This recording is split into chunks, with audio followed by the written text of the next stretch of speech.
ನಮಸ್ಕಾರ. ಆರ್ಫೆ info YouTube channel ಸ್ವಾಗತ. ಈ ವಿಡಿಯೋದಲ್ಲಿ ಸುಮಾರು 15,000 ಶಿಕ್ಷಕರ ನೇಮಕಾತಿ ಪ್ರಕ್ರಿಯೆ ಪ್ರಾರಂಭವಾಗುತ್ತಲ್ಲ, ಈ ಒಂದು ನೇಮಕಾತಿಗೆ ವಯೋಮಿತಿ ಎಷ್ಟಿದೆ? ಯಾಕಂತಂದರೆ ಅಧಿಸೂಚನೆಯಲ್ಲಿ ಸ್ವಲ್ಪ ವಯೋಮಿತಿಯನ್ನು ಕಡಿಮೆ ತೋರಿಸಿದ್ದಾರೆ. ಏನು ಅದನ್ನೇ ಕಂಟಿನ್ಯೂ ಮಾಡ್ತಾರಾ, ಏನು ವಯೋಮಿತಿಯನ್ನು ಹೆಚ್ಚು ಮಾಡ್ತಾರಾ ಅನ್ನೋದನ್ನು ಈ ವಿಡಿಯೋದಲ್ಲಿ ತಮಗೆ ಸ್ಪಷ್ಟವಾಗಿ ಹೇಳ್ತಾ ಬರ್ತೀನಿ ಅಂತ ವಿಡಿಯೋವನ್ನು ಎಂಡ್ವರೆಗೆ ನೋಡಿ. ಮತ್ತು ಡಿಸ್ಕ್ರಿಪ್ಷನ್ ಬಾಕ್ಸಲ್ಲಿ ಪ್ರೌಢಶಾಲಾ ಶಿಕ್ಷಕರ ನೇಮಕಾತಿ ಗುಂಪಿದೆ, ಇಂಟ್ರೆಸ್ಟ್ ಇರುವಂಥ ಕ್ಯಾಂಡಿಡೇಟ್ ಜಾಯ್ನ್ ಆಗ್ಬೋದು.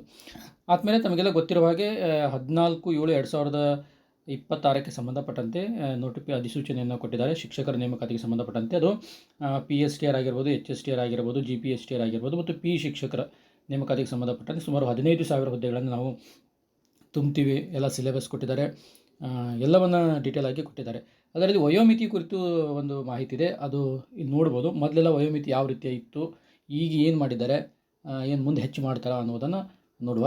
ಈಗ ಈ ಒಂದು ಅಧಿಸೂಚನೆಯಲ್ಲಿ ಕೊಟ್ಟಿರುವ ಪ್ರಕಾರ ವಯೋಮಿತಿ ಈ ರೀತಿಯಾಗಿದೆ. ಏನು ಪರಿಶಿಷ್ಟ ಜಾತಿ, ಪರಿಶಿಷ್ಟ ಪಂಗಡ ಮತ್ತು ಪ್ರವರ್ಗ 1 ಮತ್ತು ಅಂಗವಿಕಲರಿಗೆ 43 ವರ್ಷವನ್ನು ಫಿಕ್ಸ್ ಮಾಡಿದ್ದಾರೆ. 2A 2B 3A 3B ದವರಿಗೆ 41 ವರ್ಷ. ಸಾಮಾನ್ಯ ಇತರರು ಅಂತ ಬರ್ತಾರಲ್ಲ ಅವರೆಲ್ಲ 38 ವರ್ಷಗಳನ್ನು ಫಿಕ್ಸ್ ಮಾಡಿದ್ದಾರೆ. ಹಾಗಿತ್ತಂದರೆ ಇದು ವಯೋಮಿತಿ ಏನಾಗಿತ್ತು ಅಂತಂದರೆ, ಹಿಂದಿನ ಒಂದು GPSTR ಮತ್ತು HSTR ನೇಮಕಾತಿಯನ್ನು ಕಂಪೇರ್ ಮಾಡಿದ್ರೆ 2 ವರ್ಷ ಕಡಿಮೆ ಮಾಡಿದಂಗಾಯಿತು. ಹೋದ ವರ್ಷ GPSTR ನಡೆದಾಗ 2021ಕ್ಕೆ ನಡೆದಾಗ SC ST ಕೆಟಗಿರಿ ಬಂದವರಿಗೆ 45 ವರ್ಷ ಇತ್ತು. 2A 2B 3A 3B ದವರಿಗೆ 43 ವರ್ಷ ಇತ್ತು. ಸಾಮಾನ್ಯ ವರ್ಗದವರಿಗೆ 40 ವರ್ಷ ಇತ್ತು. ಈಗ ಈ ರೀತಿ ಯಾಕೆ ಮಾಡಿದ್ದಾರೆ ಅನ್ನುವಂಥ ಒಂದು ಪ್ರಶ್ನೆ ಬರುತ್ತೆ. ನೋಡಿ, 2021ರಂದು ನಡೆದಂಥ ಒಂದು GPSTR ಪ್ರಕ್ರಿಯೆಯಲ್ಲಿ ಏನಾಗಿತ್ತು, ಕೊರೋನಾದಿಂದಾಗಿ ಏನು ಮಾಡಿದರು, 2 ವರ್ಷ ಎಕ್ಸ್ಟೆನ್ಷನ್ ಮಾಡಿದರು. ಓಕೆ, ಕೊರೋನಾದಿಂದಾಗಿ 2 ವರ್ಷ ಎಕ್ಸ್ಟೆನ್ಷನ್ ಮಾಡಿದಾಗ ಅವಾಗೇನಾಗಿತ್ತು, SC ST ಕೆಟಗಿರಿ ಬಂದವರಿಗೆಲ್ಲ 45 ಇತ್ತು. ಇವರಿಗೆ 2A 2B ದವರಿಗೆ 43 ಆಯಿತು. ಸಾಮಾನ್ಯ ವರ್ಗದವರಿಗೆ 40 ಆಯಿತು. ಓಕೆ, ಈಗ ಆ್ಯಕ್ಚುಲಿ ಒರಿಜಿನಲ್ ಏಜೇ ಇರೋದಿಷ್ಟು, ನೇಮಕಾತಿಗಿರುವಂಥ ಏಜ್ ಇಷ್ಟು. ಅವರು ಕೊರೋನಾದಿಂದಾಗಿ 2 ವರ್ಷ ಹೆಚ್ಚು ಮಾಡಿದರು. ಹಾಗಿತ್ತಂದರೆ ಈಗ ಮುಂದೆ ನಡೆಯುವಂಥ, ಅಂದರೆ ಆಲ್ಮೋಸ್ಟ್ ಹಾಗೆ ಸೆಪ್ಟೆಂಬರ್ ಅಕ್ಟೋಬರ್ದಲ್ಲಿ ಈ ಒಂದು ನೇಮಕಾತಿ ಪ್ರಕ್ರಿಯೆ ಪ್ರಾರಂಭವಾಗುತ್ತೆ ಅಂದಾಗ ಅವಾಗ ಏಜ್ ಎಷ್ಟಿರುತ್ತೆ ಅನ್ನುವಂಥ ಒಂದು ಪ್ರಶ್ನೆ ಬರುತ್ತೆ. ಅವಾಗ ಏನಾದರೂ ಎಕ್ಸ್ಟೆನ್ಷನ್ ಆಗುತ್ತಾ?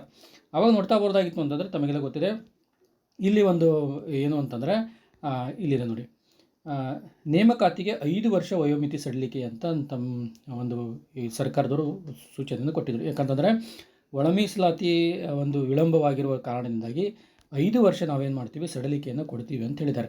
ಅಂತಂದರೆ ಇಲ್ಲಿ ನಾವು ನೋಡ್ಬೋದು, ಇಲ್ಲಿ ಅವರೇನು ಹೇಳ್ತಾರೆ, ರಾಜ್ಯದ ಎಲ್ಲ ರೀತಿಯ ಸಿವಿಲ್ ಹುದ್ದೆಗಳಿಗೆ 2027 ಡಿಸೆಂಬರ್ 31ರವರೆಗೆ ಹೊರಡಿಸುವಂಥ ನೇಮಕಾತಿ ಏನಿದೆಯಲ್ಲ ಅವುಗಳಿಗೆ ಸಂಬಂಧಪಟ್ಟಂತೆ 5 ವರ್ಷ ಸಡಿಲಿಕೆಯನ್ನು ಕೊಡ್ತೀವಿ. ಮೊದಲ ಬಾರಿಗೆ ಮಾತ್ರ 5 ವರ್ಷ ಸಡಿಲಿಕೆಯನ್ನು ಕೊಡ್ತೀವಿ ಅಂತ ಕೊಟ್ಟಿದ್ದಾರೆ. ಹಾಗಿತ್ತಂದರೆ ಈಗೇನಾದರೂ GPSTR ಈ ಅಧಿಸೂಚನೆ ಪ್ರಕಾರ ನಡೀತು ಅಂತಂದರೆ, ತಾವು ನೋಡ್ಬೋದು ಇಲ್ಲಿ ನಡೀತು ಅಂತಂದರೆ 5 ವರ್ಷ ಏನು ಮಾಡಬೇಕಾಗುತ್ತೆ, ಎಕ್ಸ್ಟೆನ್ಷನನ್ನು ಮಾಡಬೇಕಾಗುತ್ತೆ. ಏನಾದರೂ ಇದು 2027 ಡಿಸೆಂಬರ್ 31 ಕಾಲ್ ಆಯಿತು ಅಂದರೆ, ಯಾಕಂದರೆ ಆಲ್ಮೋಸ್ಟ್ ಅಲ್ಲಾಗಿ ನಾವು 2026 ಅವಧಿಯಲ್ಲಿದ್ದೀವಿ. ಈ ಒಂದು ಅವಧಿಯಲ್ಲಿ ಆಲ್ಮೋಸ್ಟ್ ಅಲ್ಲಿ ಡಿಸೆಂಬರ್ ಒಳಗಂತೂ ಕಾಲ್ ಮಾಡ್ತಾರೆ.